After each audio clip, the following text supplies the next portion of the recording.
Congratulations, you're 9 years old and you already know. You don't want a normal job. You don't want normal conversations. You want secrets. You want to sit in rooms where decisions are made that never make the news. So when it's time for college, you don't apply everywhere. You apply to one school, Washington, D.C., 2 blocks from the White House, one of the only universities offering Middle Eastern studies. You're not chasing prestige, you're positioning yourself. You enter a brand new program. There are barely 4 of you in it. Arabic politics, regional conflict, energy strategy, U.S. foreign policy. You stay for a master's degree focused on foreign policy analysis. One day, in a psychology class, you're told to shadow your boss and write a behavioral profile. You dissect his personality with clinical precision. You analyze power dynamics, motives, ego, impulses. You turn it in. You get an A. Then you're asked to stay after class. The door closes. The professor isn't just a professor. He's a CIA agent. He's been watching. You'd fit the culture, he says. You don't hesitate. You say yes. You take the metro across the river. A building in Virginia. A giant of a man storms out of an office.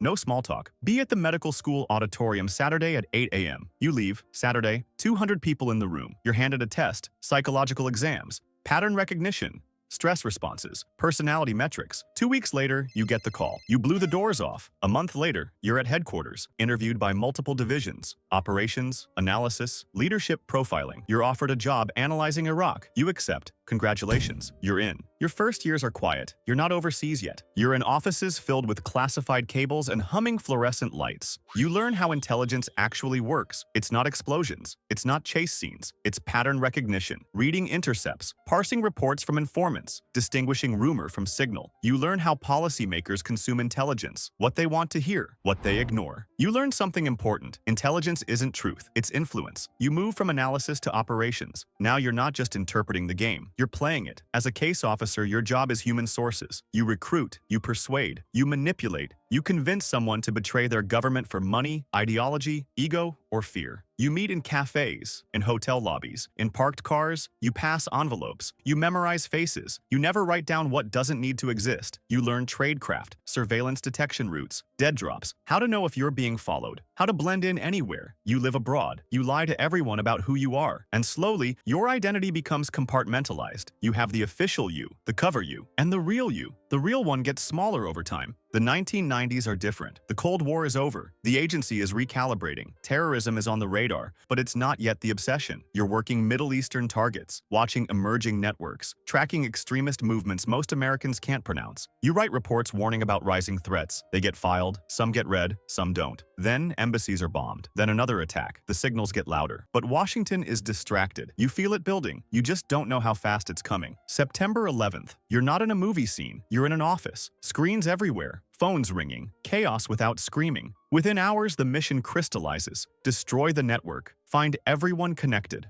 No limits. Budgets triple. Authorities expand. The leash loosens. You're reassigned into counterterrorism full-time. You work operations targeting senior members of extremist groups. Then comes a capture. A high-value detainee. A breakthrough. The pressure is enormous. Washington wants answers. Immediately. New interrogation techniques are authorized. They're not called torture. They're called enhanced. You're told they're legal. You're told they've been cleared. You're told lives are at stake. Inside the building, dissent is quiet. Outside the building, nobody knows. You're part of the machine. You don't design policy, you execute it. And when the detainee talks, it reinforces the belief. This works. This saves lives. At least that's what you're told. But years later, the narrative shifts. Human rights groups start asking questions. Journalists dig. Internal debates surface. You leave the agency in the mid-2000s. Not in disgrace, not in scandal, just friction. Politics.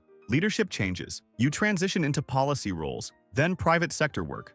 But something lingers. You've seen how the program operated. You know what the language really meant. And you know the public version doesn't match the classified one. In 2007, you go on television. You confirm what had never been officially admitted. Yes, the technique was used. You say you believed it worked. You also acknowledge what it is. Torture. You don't reveal operational secrets. You don't leak documents. You confirm reality. You think you're safe? You're wrong. The investigation takes years. Slow. Methodical. They're not coming after your interview. They're coming after conversations. Emails with journalists. In 2012, charges are filed under the Espionage Act, a law meant for wartime spies. You're not accused of harming the country. You're accused of disclosing protected information. The maximum sentence could end your life as you know it. You take a plea deal, 30 months, federal prison. Prison strips away mythology. You're not former intelligence officer. You're an inmate. You wake up to counts, eat in silence. You reflect, not just on decisions, on loyalty, on power, on whether secrecy protects national security or institutions. You serve nearly 2 years. You're released in 2015. You don't go back. You can't. Instead, you write, you speak, you criticize the overuse of secrecy laws. Some see you as a whistleblower. Some see you as a cautionary tale. But the truth is simpler. You wanted to serve. You did. You believed in the mission, until the mission believed in silence more than transparency. It's 2026. You're viral on TikTok for talking about this kind of stuff. I get home from a day where,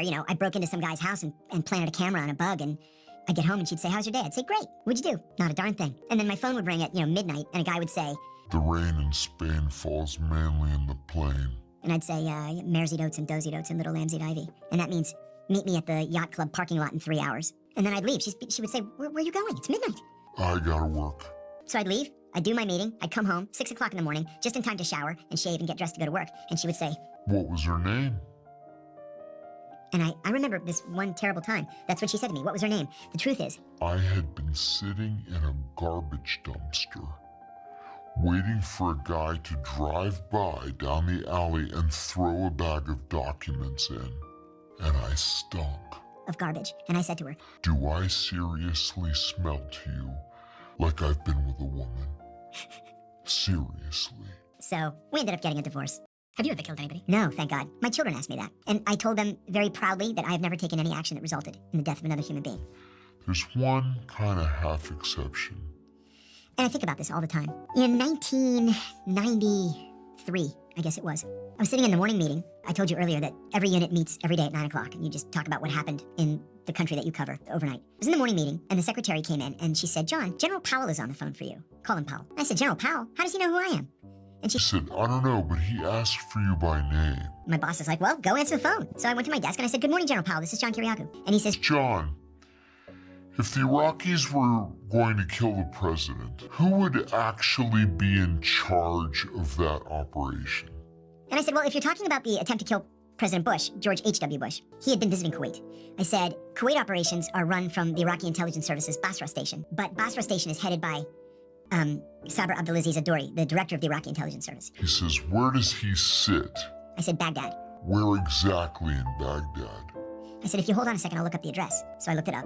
I gave him the address. He He said, says, "Thank you," and he hangs up the phone.